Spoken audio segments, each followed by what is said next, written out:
उपराष्ट्रपती पदाच्या निवडणुकीत ठाकरेंची शिवसेना आणि राष्ट्रवादी समर्थन देणार नाही असं खासदार संजय राऊतांनी स्पष्ट केलं। भाजपला मतफुटीची भीती वाटतेय का असा सवालही खासदार संजय राऊत यांनी केलाय। आंध्र आणि तेलंगणाच्या खासदारांची मतं फुटण्याची भीती भाजपला वाटतेय का असा सवाल खासदार संजय राऊत यांनी उपस्थित केलाय।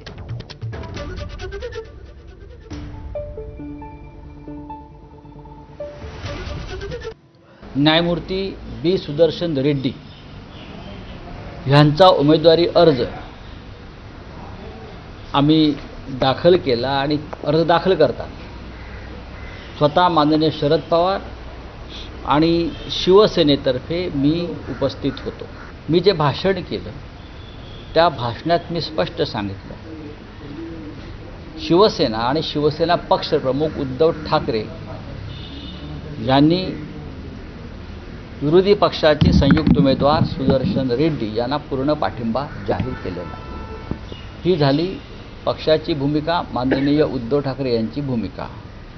आमदार फोडणं, पक्ष फोडणं, दहशत निर्माण करणं, अशा लोकांच्या विरोधात आमच्यासारख्या लोकांनी, माननीय उद्धव ठाकरे साहेबांनी एक ठाम भूमिका घेतली आहे। त्याच्यामुळे अशा फोनकडे आम्ही एक शिष्टाचार म्हणून पाहतो। जो पक्ष तुम्ही फोडलात, हिंदू हृदय सम्राट बाळासाहेब ठाकरेंचा किंवा माननीय शरद पवार साहेबांचा जो पक्ष तुम्ही अशा पद्धतीनं संविधानाच्या विरोधात जाऊन फोडलात, तुम्ही त्याच पक्षाकडे मतं मागताय। हे फक्त आमच्याकडे नाही, ते देशभरात अशी मतं मागितली जात आहेत। तुम्हाला आमच्याकडे मतं मागण्याचा काय अधिकार आहे? तुम्हाला भीती वाटते का तुमची मतं फुटतील, जे चित्रात दिसत आहे, किंवा जो डुप्लिकेट शिवसेना आहे त्यांची मतं फुटतील?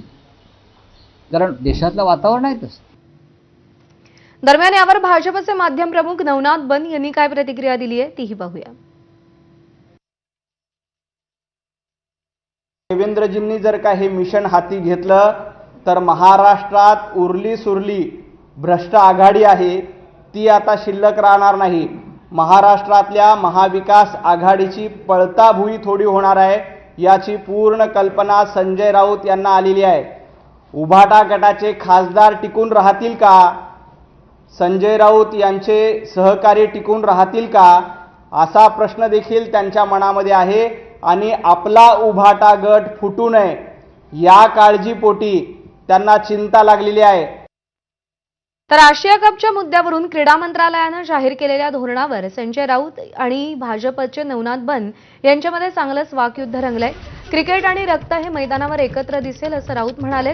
तर राऊत पाकिस्तानचे प्रवक्ते आहेत का असा सवाल भाजपच्या नवनाथ बन यांनी उपस्थित केलाय।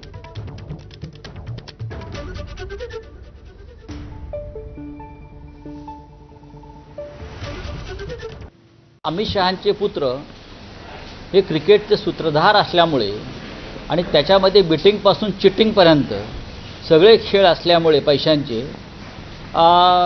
क्रिकेट आणि रक्त हे मैदानावर तुम्हाला एकत्र दिसेल। हिंदुत्व आणि राष्ट्रभक्तीचं ढोंग ह्या क्रिकेटच्या सामन्यामध्ये उघडं पडलेलं आहे।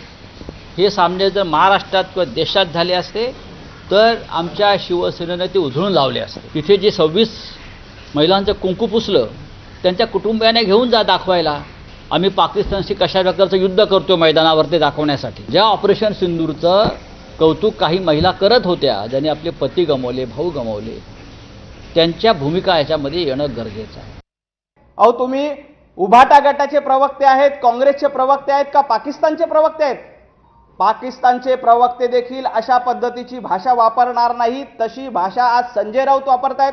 भारताचा एकही खेळाडू पाकिस्तानच्या भूमीवर जाणार नाही आणि पाकिस्तानच्या भूमीमध्ये आम्ही क्रिकेट खेळणार नाही आणि पाकिस्तानला भारताच्या भूमीत येऊन क्रिकेट खेळता येणार नाही, ही देखील स्पष्ट भूमिका आम्ही सांगितलेली आहे।